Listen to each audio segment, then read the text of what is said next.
Avete approvato il bilancio 2023, si pensa già a quello del 2024, una sintesi della vostra intensa attività formativa che avete fatto, ma la cosa più importante è anche l'istituzione di una fondazione. Ce ne parli, Presidente? Sì, è stato venerdì approvato il bilancio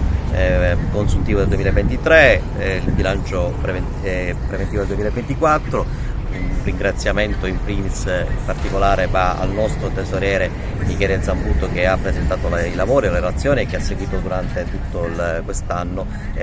l'attività anche dei conti dell'ordine, che sono assolutamente positivi. Quindi all'unanimità l'Assemblea ha approvato, ed è stata ovviamente questa un'occasione importante per fare il punto di situazione e per fare un bilancio di quest'ultimo anno. Un anno molto proficuo, molto ricco di risultati. Siamo molto soddisfatti, tutto il Consiglio ovviamente è soddisfatto dell'attività svolta, non solo dal punto di vista appunto della tutela della categoria,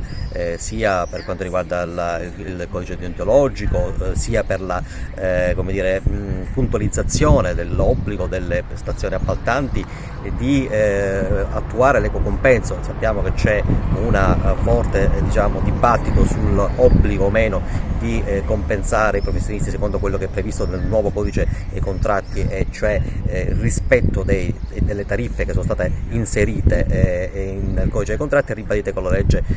49 del 2023. In questo senso l'Ordine ha fatto una grande attività, ma è stato anche un anno importante perché è stata istituita la fondazione degli ingegneri della provincia di Agrigento, una fondazione con cui l'Ordine darà ulteriore slancio all'attività, promuovendo ulteriore attività di collaborazione con università, con altri enti, con enti territoriali, e che sfrutterà anche la collaborazione di altri professionisti, di esperti tecnici, perché veramente l'Ordine si sta proiettando sul territorio, non solo nei confronti dei professionisti, ma come ente protagonista ed interlocutore con le istituzioni e con tutti gli operatori del settore. Particolarmente importante è stata, e mi piace segnalarlo,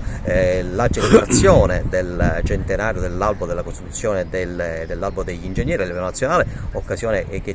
abbiamo avuto di confrontarci su temi importantissimi anche col Consiglio Nazionale degli Ingegneri, che è stato presente qui ad Agrigento al completo e che ha dato la possibilità di portare anche Agrigento al centro del dibattito per quanto riguarda molti temi che andremo anche a affrontare nel proseguo, anche in occasione dell'Agrigento Capitale della Cultura 2025, su cui stiamo ovviamente lavorando per dare il contributo anche come ingegneri. Ma è importante stato anche non solo l'attività professionale svolta in presenza ma anche in PAD, ma soprattutto il rapporto diretto che si è creato con i professionisti e anche con i giovani, con i quali c'è un rapporto veramente diretto e ci consente anche di arricchire la professione di nuovi contributi che si affacciano in questo momento sul nostro territorio.